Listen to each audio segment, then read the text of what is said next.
Many of you in boxing know that we lost a legend this past week in 46-year-old Israel Vasquez, Bantamweight champ.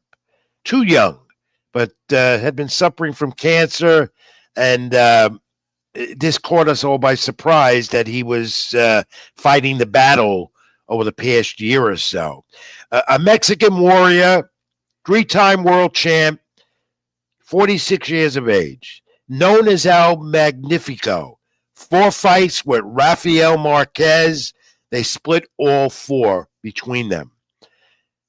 You know, Israel Vasquez, I got to interview 1 or 2 times throughout my career when he was fighting.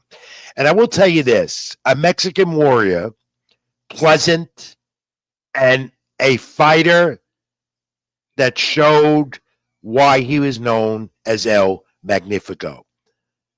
4 fights with Rafael Marquez were classics. And if you haven't seen them, they're available to see on YouTube. But most of all, Israel Vasquez epitomized what boxing is all about.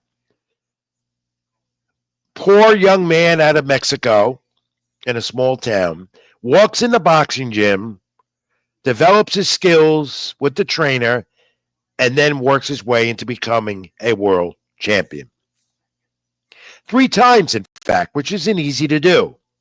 You heard me talk about Hall of Famer Manny Pacquiao just a moment ago, the newest inductee into the Boxing Hall of Fame, an 8-division world champion, which is even harder to do and may never be surpassed. But Israel Vasquez was one of those guys who fought and fought hard to what he got.